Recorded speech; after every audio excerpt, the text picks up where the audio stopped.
I remember the exact moment my daughter-in-law, Ashley, looked me in the eye and called me a nuisance.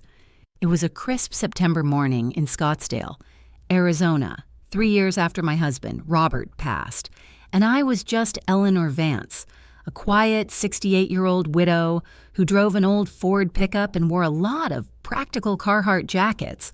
What Ashley didn't know was that I was also the sole owner of BD Holdings LLC, a real estate portfolio valued at over $350 million. To her, I was just a retired contractor living off my son Michael's generosity. That assumption was her first mistake, and the one that cost her everything. "Eleanor, we need to talk about your situation," she said, sipping coffee from a pretentious mug. Michael was at his IT job. I knew where this was going. She saw the old work clothes, the dirty fingernails from puttering in the garage, and concluded I was broke. This house is getting crowded. Michael and I are building a life here, and frankly, you're not contributing. That stung, but I just nodded, letting her continue. I'd spent 2 decades deliberately being discreet about the quiet wealth Robert and I had built, the kind of wealth that doesn't need to announce itself. My greatest fear was that my money would define my son and spoil his character. But Ashley defined me by the absence of expensive labels, and that made me disposable. The real blow came next. My parents, Gary and Janet Johnson, are going through a rough patch. They've lost their house and need somewhere stable to stay. She paused, her smile tight. "So, I found you a lovely senior community, Desert Springs. Only $800 a month. They have bingo on Tuesdays. $800 a month for me to pay rent somewhere else, so her parents could live free in the house I had designed and built with my own hands." I looked around the kitchen. Every cabinet and tile I'd personally installed. "What does Michael think about this?" I asked. "Michael agrees it's time for you to have your own space." A lie. That was her second mistake. I decided then and there that I would play her game, but only to see how far she was willing to go, how completely she would reveal her character. I smiled. "I need time to think, but tell them I'll be out by the 15th. 3 days later, Ashley made the eviction public. My neighbor, Clara Peterson, stopped me at the mailbox, looking miserable. "Eleanor, I heard you're moving to assisted living. Ashley mentioned that you were struggling with memory things. Ashley wasn't just removing me, she was erasing my competence. She was telling the neighborhood I had dementia to justify her actions. That afternoon, I drove to Desert Springs. The unit was small, sterile, and smelled of disinfectant. The administrator confirmed Mrs. Johnson had already paid the deposit. That settled it. Ashley had drawn a battle line, not with money, but with my dignity.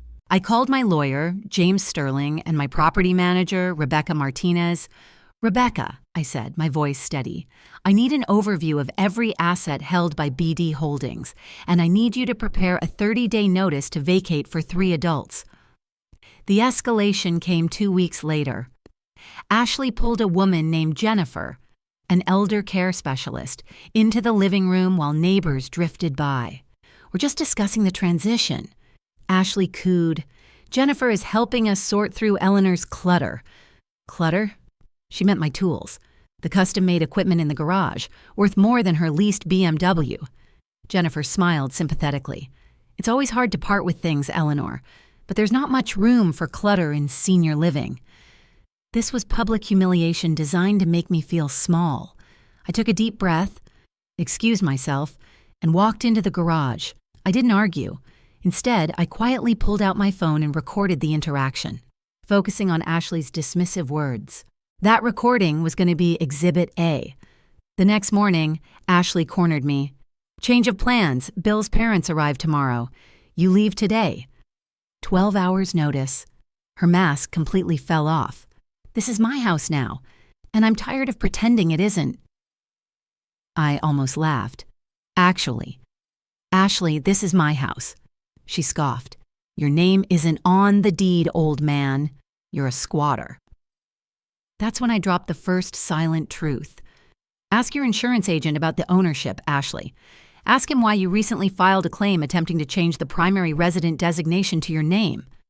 Her eyes widened. Insurance fraud. She had tried to claim authority over the property by lying to the carrier. That was her third, and most costly, mistake. I knew I had everything I needed. "You do that, Bill. You really think you can call Adult Protective Services on me? You think you can commit insurance fraud?" I asked. "I'll do whatever it takes to protect my family." Her family, not our family. I packed a small bag, $43 in cash, and a framed photo of Robert. As I walked out, I looked at Michael, who stood there miserable and conflicted. "In a few weeks, son," I told him, "I suggest you ask your wife to explain how a man with no assets maintains insurance on a $2.8 million property." I spent the next 3 weeks in a comfortable Hampton Inn. I wasn't hiding, I was planning. I met with Rebecca, James, and my accountant, Patricia Hayes. James confirmed the eviction papers were ready, noting that Ashley's attempt to file a false insurance claim was strong collateral for a fraud complaint, not just a simple eviction. I instructed Patricia to begin an aggressive expansion strategy. "I want BD Holdings to acquire every house that comes up for sale within a 5-mile radius of Desert Cove Avenue." I told her, "If my family wants to treat me like a slum lord, maybe I should actually become their landlord." The endgame wasn't just my house, it was control. 30 days later, Ashley hosted a housewarming party, a final victory lap in my backyard. Gary and Janet Johnson, her parents, were holding court on the patio I'd poured years ago. I pulled up across the street and walked over. The sight of my neighbors, people I'd known for decades, watching me approach made my resolve concrete. The music cut out. Ashley's face went white when she saw me. "Eleanor, I wasn't expecting you." "I came to meet your parents," I replied calmly. Gary and Janet introduced themselves with strained smiles, commenting on how grateful they were for my transitioning to the community setting. When Gary started listing his consulting experience in the auto sector, I cornered him. "The downturn was 2008, Gary. That was 17 years ago. Name one automotive group you've consulted for in the last 5 years." Silence. He looked at Ashley. Ashley looked furious. "She's having an episode," Ashley hissed, turning to the neighbors. The stress of relocating. "Am I Clara?" I asked my neighbor, the one who thought I had memory things. "Tom, you've known me for 25 years. Who did you think owned this house?" Tom Peterson, Clara's husband, pointed at me. "You did. Eleanor. You built it." I pulled out my phone and dialed Rebecca. "Rebecca, it's Eleanor. I'm at the Scottsdale property. Bring the ownership documents. Everyone's family here, right? They want to see them." When Rebecca Martinez arrived in a professionally lettered Mercedes SUV, carrying a thick briefcase, the atmosphere became lethal. Ashley stared at the polished professional. "You're what?" she whispered. "My property manager," I said. "She handles my real estate portfolio." Rebecca walked straight to me. "All business. Mr. Davis, Mrs. Vance, I have the documents. Let's start with 1417 East Desert Cove." She pulled out the deed. "This property is owned by BD Holdings, LLC, wholly owned by Eleanor James Vance. Purchased 1998, current value $2.8 million, no outstanding liens." Ashley looked physically ill. Gary's jaw dropped. Then Rebecca opened the second, thicker folder. Additionally, the BD Holdings portfolio includes 1,247 rental properties across the Phoenix metropolitan area. Portfolio value $350 million. The silence was deafening. Annual rental income, approximately $28.5 million. Janet Johnson sank into a patio chair. Eleanor, you're a millionaire." "Several hundred times over," I confirmed. "I just don't feel the need to prove it with expensive cars and designer clothes."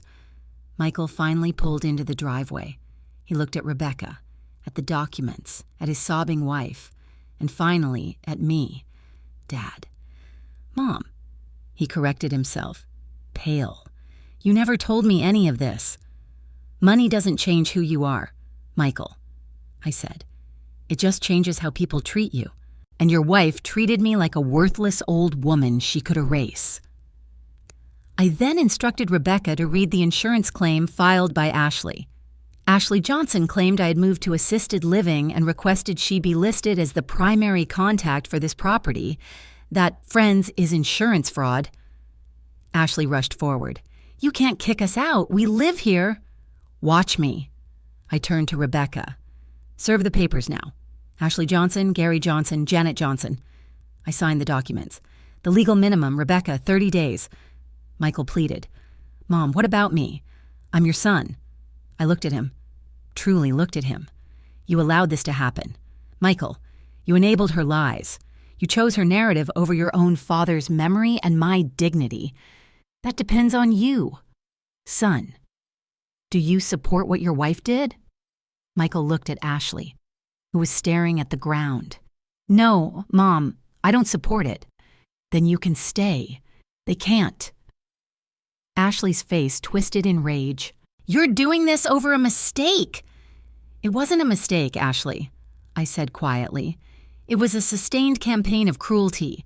You didn't think I was leaving, you were making sure I left, and when you thought I was powerless, you showed me exactly who you are.